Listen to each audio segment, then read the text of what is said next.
네, 전략주 AS 시간입니다. 전문가님께서 매주 수요일에 추천드린 종목들에 대해서 또 어떤 전략이 필요할지 이야기 나눠보겠습니다. 첫 번째 종목입니다. 지난 방송 추천주였던 5월 18일에 매수했던 삼화전기인데요. 한 주 만에 수익률이 45% 달성을 했습니다. 매수한 당일에 상한가 마감을 했고요. 다음 날 금요일도 14% 급등세를 보였는데요. 맞습니다. 한번 이야기부터 바로 들어볼게요. 일단 네. 지난주에 말씀드리고 나서 네. 그 다음 날 뭐 바로 이제 상한가를 그러니까요. 가서 조금 약간 너무 빨리 가지 않았나라는 생각이 네. 들었는데 사실 좀 이슈가 될 만한 부분들이 없고요. 그리고 네. 약간 이제 이런 이제 개별 테마로 좀 가볍게 움직이는 종목이다라고 미리 좀 설명을 좀 드렸었습니다. 일단 삼화전기가 이제 부각되는 이유, 뭐 다시 한번 말씀을 드리지만 네. 이제 테슬라 쪽에서 소위 얘기해서 전기차 모터에 네. 우리가 이제 소위 얘기해서 히토리를 사용하지 않겠다라고 하면서 이제 페라이트 관련된 이런 소재를 사용하고 있는 기업들이 부각이 됐었습니다. 그래서 사실 대표적인 종목은 삼화 콘덴서인데 네.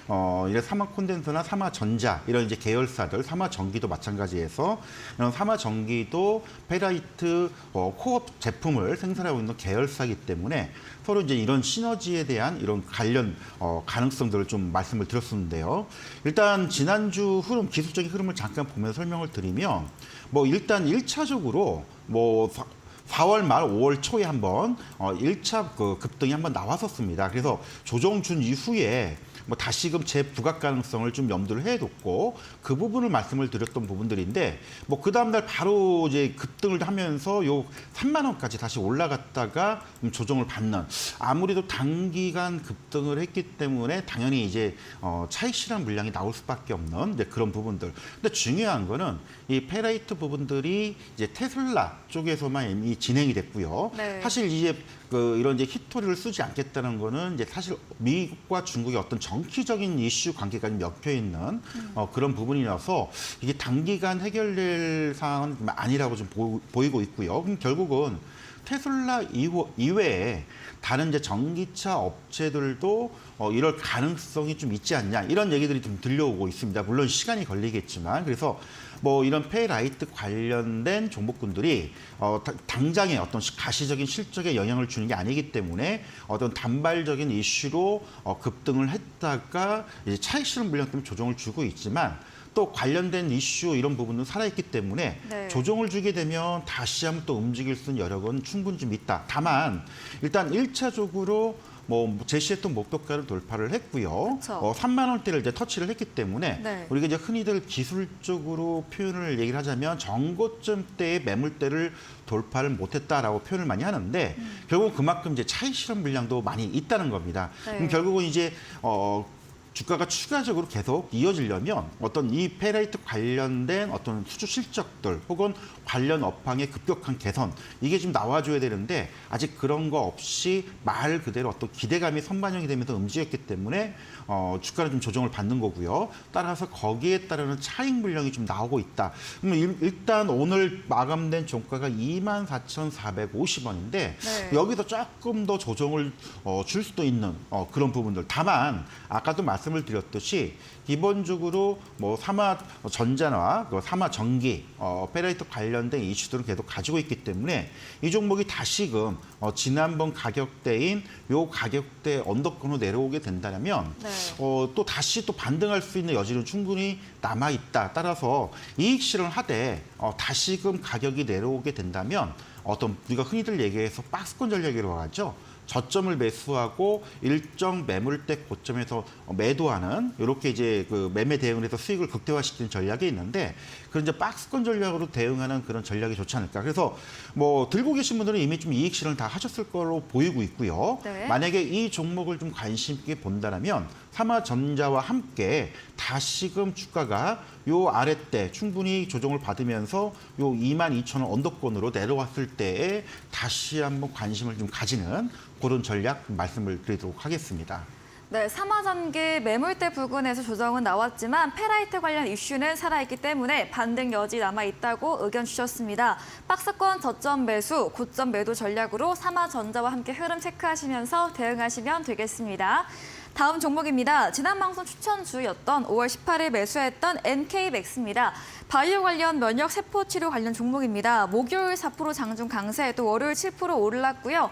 주가가 큰 변동은 없습니다. 어떤 전략 필요할까요? 예, 일단 뭐 바이오 종목이죠. 이제 네. 바이오 종목들을 이제 투자를 하실 때 항상 이제 장점과 네. 단점을 많이 설명을 드리는데, 이 장점이라고 한다면 어떤 신약 개발에 대한 미래 가치죠. 미래 가치가 이제 반영이 되기 때문에 기대감에 의해서 오르기 때문에 이런 이제 시장의 투자 심리 회복과 함께 재료 이슈가 나오게 되면 주가가 급격히 상승하는 그런 특징을 장점을 가지고 있는데, 반대로 단점도 하나 있습니다. 시장에 지금 당장의 실적이 아닌 미래 가치가 반영된 부분들이기 때문에 시장의 투자 심리가 좀 많이 안 좋고 네. 또 전반적인 시장의 악재가 많을 경우에는 기대감도 많이 꺾일 수밖에 없습니다. 그러면 주가가 별로 움직이지 못하는 경향들. NK맥스도 마찬가지입니다. 최근에 이제 NK 세포 치료제, 특히 이제 항암 치료제 개발되고 있는데, 뭐 이슈가 되고 있는 거는 NK맥스가 개발하고 있는 알츠하이머 치료제가 미국의 이제 FDA 신청이 됨에 따라서 관련 신약들이 부각이 되고 있다는 점. 또 하나 재료는 자회사가 미국 증시에 지금 상장을 준비하고 있다는 이런 이제 두 가지 재료를 말씀을 드렸는데, 아직까지는 주가에 크게 지금 반영이 되고 있지 않은 부분이기 때문에 보유를 하고 계신 분들은 좀 차분히 좀 보실 필요가 있을 것 같고요. 뭐 이거를 이제 그동안에 모르셨던 부분들은 밑에서 조금 매수할 수 있는 기회를 한번 볼 필요가 있다라고 말씀을 드리고 싶은데, 기술적인 부분 잠깐 보면 설명을 드리면요. 작년 9월 달 시장이 좀 상당히 좀 좋지 않았던 부분들, 시장에서는 말 그대로 주가가 내리 계속 지금 하락했던 그런 모습을 보였었습니다. 당연히 작년에 워낙 시장이 힘들었기 때문에. 하지만 최근 3월 달 이후에 바이오 종목들이 이 바닥을 다지는 이런 흐름들을 연출을 좀 하고 있고요. 중기적으로 본다면 얼추 좀 11,500원에서 13,000원 구간에서 이제 박스권을 보이며 바닥을 다지는 과정들을 보여주고 있기 때문에 네. 기술적으로도 좀 저점을 좀 만들었다라고 좀 말씀을 드려야 될 것 같고요. 그리고 이제 6월 달에 미국의 임상 종양학회가 이제 진행이 되는데, 여기서도 또 임상 결과가 발표가 됩니다. 그래서 여기에 대한 어떤 뭐 추가적인 임상 결과에 대한 기대감들, 이런 부분들을 좀 보시면 좋을 것 같고요. 단기적으로 제가 이제 기대하는 부분들은 아마 하반기쯤으로 예상이 되는데, 이 자회사가 미국 증시에 상장할 수 있는 가능성, 이미 이제 미국에서 스펙주와 지금 합병이 완료가 돼 있는 그런 상황이기 때문에 조만간 이거에 대한 이슈도 좀 부각이 될 수 있다는 점. 따라서 좀 이 종목을 소개하고 추천했던 가격대에서 크게 좀 변동은 없습니다. 네. 다만 이제 단기적으로 12,000원대를 살짝 내려왔다가 다시 13,000원대 올라서는 이게 지금 며칠 동안 반복이 되고 있는데, 뭐 충분히 12,500원 부근 언더권에서면 어떤 저가권의 공략 전략은 아직도 유효하다라고 좀 말씀을 드려야 될 것 같고요. 뭐 13,000원 이하권도 마찬가지로 좀 보고 있고요. 다만 이게 뭐 단기간 뭐 일주일 내에 움직이는 그런 측면보다는 바이오 섹터들이 움직일 수 있는 여러 가지 경우 가능성 중에서 최근에 주가가 많이 움직이지 못했고 저점권에서 충분히 편안하게 매수할 수 있는 그런 구간에 지금 현재 진입을 해 있는 상태이기 때문에 네. 좀 말씀을 드리고 있기 때문에 뭐 이런 종목들은 좀 편안하게 물량을 좀 잡고 가는 전략 좀 말씀을 드리도록 하겠습니다. 네, 미래 가치에 대한 기대감으로 움직이는 바이오주, 시장 전반의 분위기 흐름을 많이 영향받는데요. 신약 기대감과 자회사 미증시 상장 모멘텀은 주가에 반영되지 못하고 있습니다. 주가도 현재 저점 구간으로 보유자라면 편안하게 중장기 홀딩 의견 드렸습니다. 다음 종목은 5월 11일에 매수했던 성우하이텍, 자동차 부품 경량화 관련 종목인데요. 지난주 AS 때 11,000원으로 목표가 상향 제시해드렸고, 목요일 날 신고가 달성하면서 11,000원 선 돌파를 했습니다. 이후에는 조금 조정세가 나오고 있거든요. 성우하이텍 어떤 의견 주실까요? 예, 뭐 워낙 자동차 업종들은 이제 현대기아차의 어떤 네. 판매량 증가와 또 생산 증가 때문에 뭐 전기차 부품뿐만 아니고요, 이 자동차에 들어가는 부품주들도 같이 동반 성장할 것이다라고 설명을 드렸었는데, 이 성우하이텍도 마찬가지입니다. 해외 법인들도 많이 있고요. 또 국내 이제 울산 현대차의 울산 공장 신설 뭐 이런 부분들도 당연히 이제 향후 가치에 대한 그리고 이제 전망에 대한 긍정적인 좋은 면을 보여주고 있는데, 단기적으로는 좀 악재가 좀 하나 나왔었죠. 미국에서 이제 현대 기아차가 차량 도난 때문에 뭐 합의를 보는 이제 그런 부분들, 뭐 그리고 일부 리콜 문제들. 하지만 이제 이런 것들은 사실은 단기적인 악재지 뭐 큰 영향을 줄 수 있는 부분은 아니라고 좀 보고 있고요. 따라서 이런 이제 악재들, 단기 악재들이 등장하면서 성우하이텍 주가도 일단 11,000원대를 터치를 했지만 조금 조정을 주는 이런 모습을 좀 보였습니다. 기술적인 흐름을 좀 보시면요. 이미 뭐 2월 달부터 좀 계속적으로 꾸준하게 지금 상승하는 흐름들, 1차 상승을 하고 다시 2차 상승, 그리고 파동을 주면서 계속 상승 추세를 계속 유지를 하고 있기 때문에 궁극적으로 좀 중기적으로 좀 길게 보시는 전략으로 본다면 아직도 계속 보유를 해볼 만한 종목이다 말씀을 드릴 수가 있을 것 같고요. 네. 단기적으로 본다면은 일단 1차적으로는 11,000원을 터치를 했기 때문에 뭐 이익을 뭐 실현해도 상관은 없습니다. 하지만 밀렸을 때 우리가 흔히들 이제 중기 추세선상에서 21선을 이탈하지 않는다면 보유를 하는 게 맞다라고 보통 표현을 많이 하는데 아직 뭐 살짝 조정 차익 물량이 나오면서 조정을 받았지만은 요 21선을 좀 밀리지는 않고 있습니다. 그래서 뭐 다시금 밀려준다면 뭐 단기적으로 좀 짧게 보시는 분들은 오히려 이게 다시 또 10,000원대 이하로 내려오게 되면 단기적으로 또 저가 매수할 수 있는 그런 기회를 좀 가지는 것 전략도 괜찮을 것 같고요. 중기적으로 본다면 11,000원대를 일단 터치를 했지만 다시금 11,000원대 이상으로 좀 올라갈 수 있는 여력은 아직도 여전히 가지고 있다는 점, 이렇게 투자 포인트 말씀을 드리도록 하겠습니다. 네, 상호하이텍 리코 관련 이슈는 단기 악재로 큰 영향은 없을 거로 말해주셨습니다. 장기 관점으로는 11,000원 이상 보유 관점 드렸고요. 10,000원 이하로 주가 내려온다면 매수의 기회로 제시해드렸습니다. 다음 종목입니다. 4월 20일에 매수했던 한국카본입니다.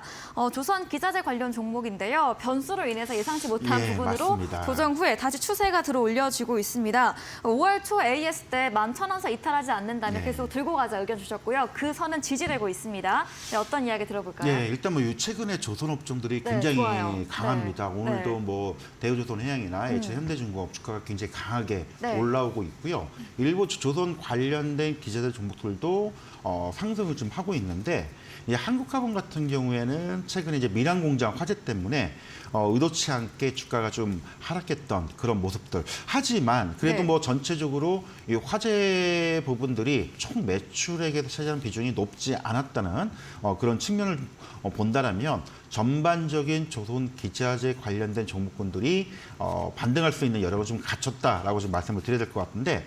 기술적인 부분을 말씀을 드리면요. 지난번에 안타깝게도 제시했던 이 손절 라인 11,500원을 이탈하면서 내려왔기 때문에 일단은 매수를 하신 분들 중에 손실을 보신 분들 시간이 좀 걸릴 수는 있겠지만 그래도 팔 때는 아니다라고 말씀을 드렸던 부분들이고요.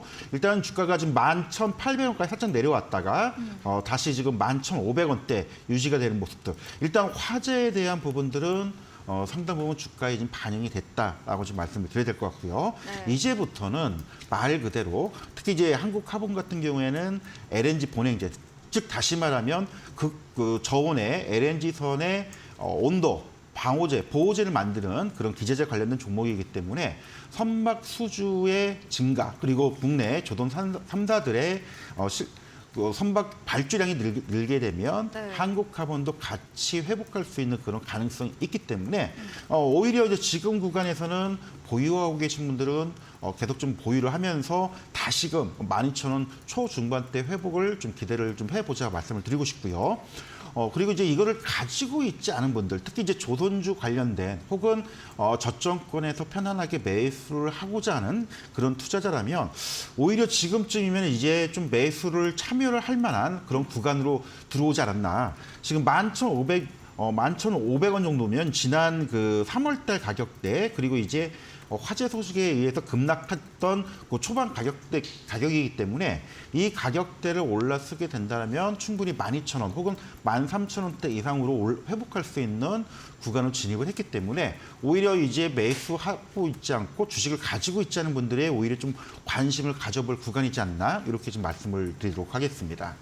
네, 한국화본 화재 부분은 주가 조정 소화됐습니다. 원재료인 선박 수주 증가와 국내 조선 3사의 발주량 증가 시 수혜받을 수 있기 때문에 목표가까지 홀딩 의견 드렸고요. 현재 신규 매수 가능 구간으로 제시해드렸습니다.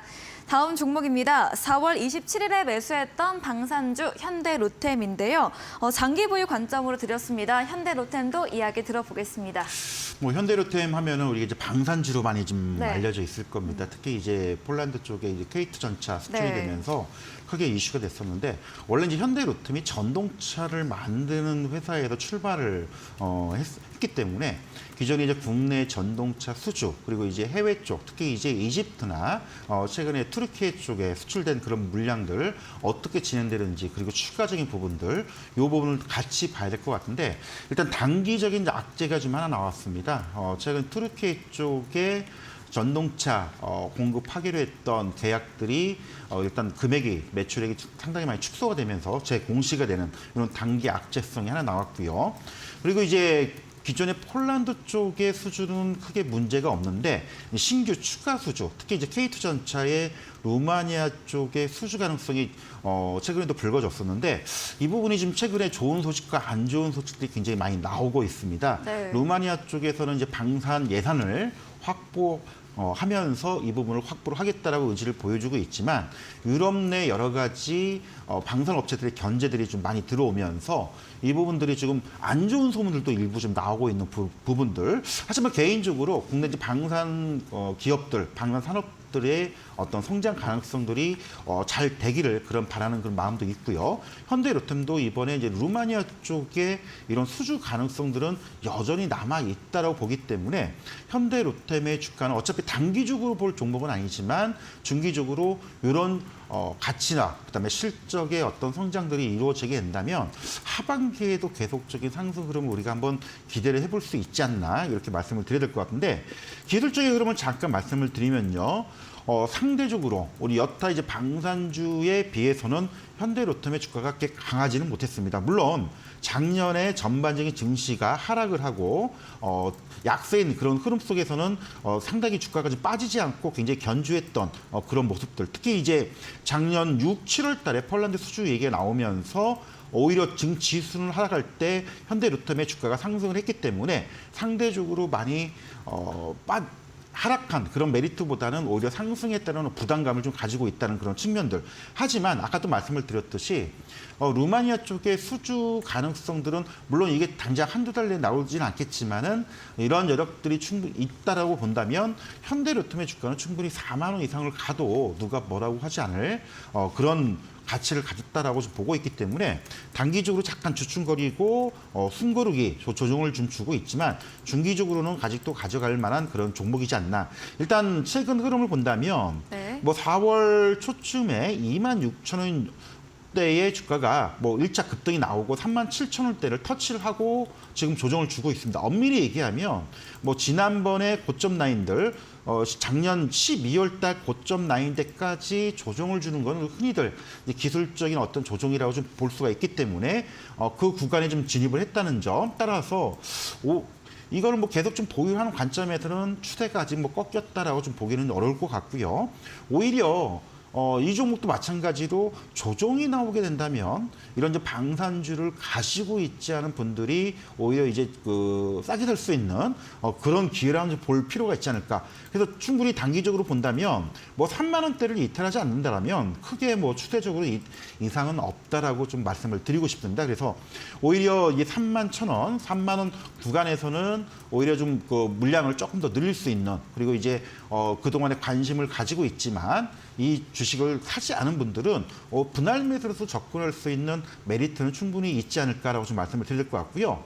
또 이 종목을 좀 들고 계신 분들은 당장 이게 뭐 5월달, 6월달에 끝날 종목은 아니고요. 오히려 하반기, 특히 3분기, 4분기 때까지도 계속 볼 수 있는 좀 편안하게 안정적으로 봐야 될 종목이기 때문에 약간의 흔들림 우리가 개의치 말고 편안하게 좀 지켜보자 이런 전략 말씀을 드리도록 하겠습니다.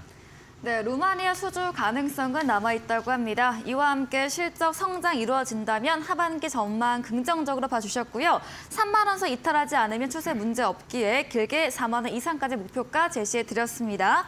다음 종목은 3월 30일에 매수했던 서현이화 자동차 부품주입니다. 지난주 AS 때 절반은 수익 실현해보고 나머지 잔량으로 18,000원 이탈하지 않으면 추가 상승 기대해보자 의견 주셨거든요. 이탈되지 않고 있습니다. 어떤 의견 주실까요? 네, 이것도 뭐 자동차 업종 대부분 부품주와 마찬가지인데요. 최근에 이제 상승 흐름이 나왔기 때문에 조금 조정을 줘도 뭐 나쁘지 않다라고 좀 말씀을 드려야 될 것 같고요. 일단 뭐 서현이와 이제 기술적인 흐름을 좀 보면서 설명을 좀 드릴 텐데 네. 주가가 좀 단기간에 좀 많이 올라온 그런 측면도 없잖아 있습니다. 이미 지금 3월 말쯤 12,000원대 주가가 14,000-15,000원대로 올라섰고요. 그리고 이제 5월 달 들어서면서 주가가 좀 한번 강하게 움직이면서 22,000원대를 터치하고 조정을 주는 거기 때문에 뭐 충분히 요 17,000원, 8,000원까지 뭐 살짝 눌림과 조정을 줘도 나쁘지 않다라고 좀 생각이 듭니다. 그래서 뭐 부분적으로 이익 실현하신 분들은 좀 하시고 나서 조금 더 저는 이제 개인적으로 요 종목이 더 좀 밀려주기를 원하는 개인적으로. 그래서 오히려 좀 밀려주게 된다면 이걸 매수할 수 있는 기회를 다시 한번 가질 수 있는 가능성이 있기 때문에 이런 부분을 좀 보셨으면 좋을 것 같고요.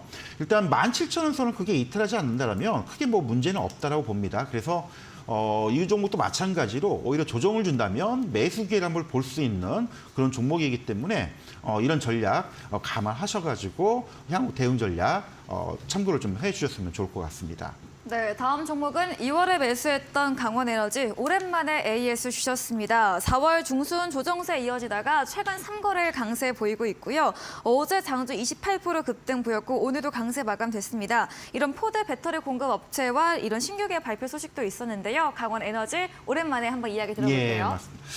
강원에너지 하면은 우리가 네. 그 상반기 때 상당히 좀 재미를 많이 그렇죠. 봤던 346 네, 적혀 있습니다. 종목 중에 하나고요. 네. 뭐 앞서서 잠깐 얘기를 드렸지만은 리튬 관련된 종목입니다. 특히 이제 수산화 리튬을 가공해서 공급하는 이런 이제 투자 메리트를 가지고 있는 종목들인데 최근 2차 전지 관련된 종목군들이 상반기 때 많이 상승을 하고 최근에 조정을 줬는데 네.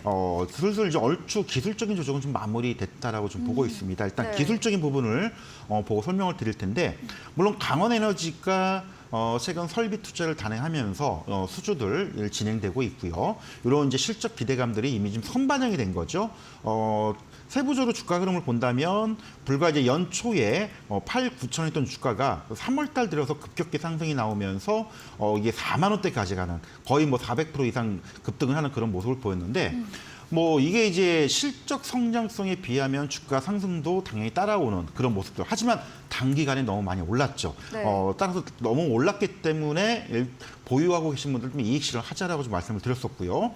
하지만 지금은 이제 얼추 고점 대비 50% 조정을 받았던 그런 구간이기 때문에 얼추 슬슬 이제는 다시금 우리가 관심을 볼 때가 되지 않았나라고 말씀을 드려야 되는데 고점 때 4만 원대에서 한 50% 정도 조정을 받았습니다. 2만 원까지 내려왔었죠. 자, 2만 원대에서 더 이상 주가가 밀리지 않는 그런 부분들. 그리고 앞서서 설명을 드렸지만은 리튬 가격이 최근에 반등이 나오고 하반기 때에 하락보다는 상승 가능성이 굉장히 높다는 점. 이렇게 된다면 다시 리튬 소재 관련된 종목군들이 반등할 수 있는 가능성이 있다라고 보기 때문에 이제는 슬슬 강원에너지도 다시 매수 관점을 좀 봐야 될 것 같고요. 네. 혹시라도 들고 계신 분들은 지금은 팔기보다는 조금 더 지켜보는 전략 그리고 하반기 때에 소재 관련주들이 움직일 가능성 이런 전략 말씀을 드리도록 하겠습니다. 네, 고점 대비 50%가량 조정받았기에 다시 관심 가져볼 구간입니다. 리튬 관련 가격 반등 추세로 매수 유효, 보유 관점 제시해드렸네요. 마지막 종목입니다. 3월 16일에 매수했던 제이오, 마찬가지 2차 전지 관련 종목입니다. 5월 11일부터 상승 추세 나오고 있는데요. 이 종목도 이야기 들어볼게요. 예, 뭐 제휴 같은 경우는 금년에 상장한 종목인데 네. 이제 이슈되는 재료 중에 하나가 이 전고체 배터리죠.